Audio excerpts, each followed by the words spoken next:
It's okay to be fat. Who says so? A fat columnist in Cosmopolitan magazine. Yet, if that's truly the case, why is every Cosmo cover girl Barbie doll skinny?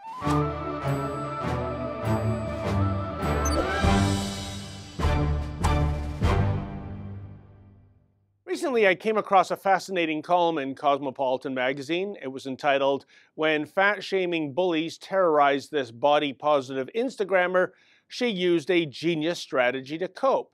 The Instagrammer in question is 22-year-old Lexi Magnon, and her post was essentially about the pressures plus-size women encounter when it comes to their clothing.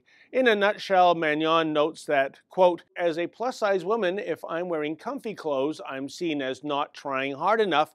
In many people's eyes, fat equals lazy, unhealthy, gross. So it's another strike of judgment when I'm not putting all my effort into that day's look. And especially now that I have embraced my body as a fat person, people who expect me to always be wearing risque clothing, I'm here to tell you to F the rules. If you want to wear something baggy, I do for comfort, or on days I don't want to stand out, you are no less confident," end quote. Now, this commentary was accompanied by a couple of photos. The first one depicts Magnon in a see-through top that leaves little to the imagination. The second photo depicts Magnon wearing a few layers. She notes that she's confident while clad in either outfit. But many of the comments from those viewing her posting and photos were downright cruel. Here's a sampling: "You are so fat, WTF, how disgusting." And then there was, "You fat ass, don't show your fatness."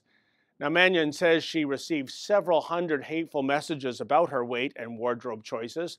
Those comments are regrettable and certainly graphically indicate, yet again, the dark side of the internet, which is to say, behind the cloak of anonymity, people will often utter the most hurtful things imaginable, things they'd never dream of saying if the person they were targeting was in the same room.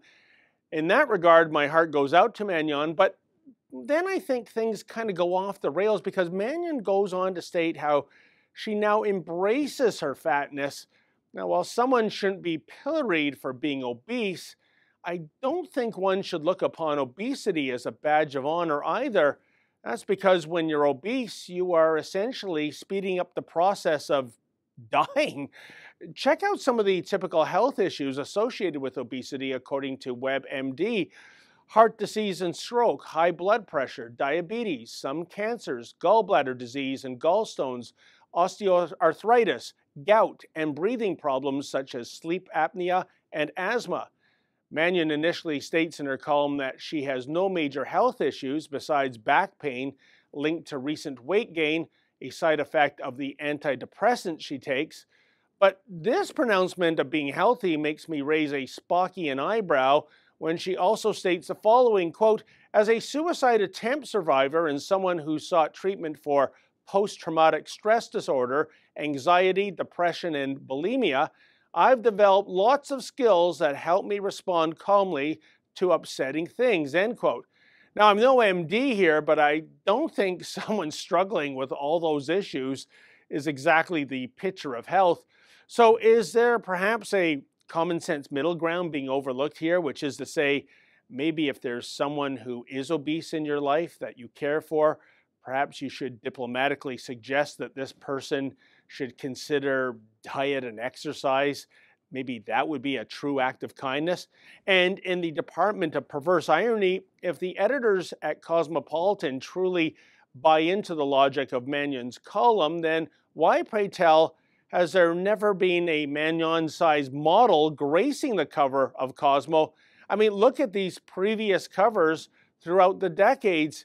It's almost as though Cosmo cover girls come from the same factory that mass produces Barbie dolls.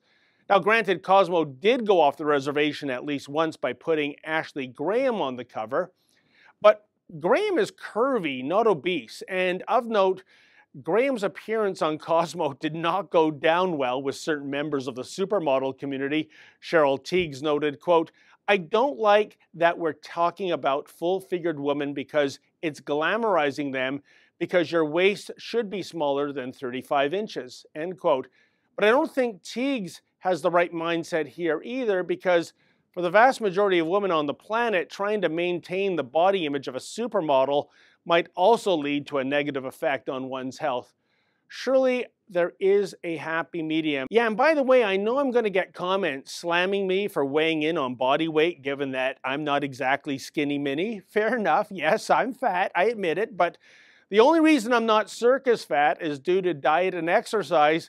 I could choose to wave the white flag of surrender and spiral into the realm of the supersized, but I want to enjoy life, and such enjoyment is somewhat limited if you're morbidly obese.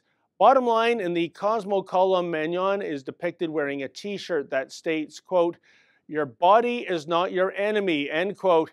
Sorry, Magnon, but sometimes it is. For the Rebel.media, I'm David the Menzoid Menzies. Hey folks, the Rebel has an all-new fall lineup. Please visit therebel.media/shows and check it out.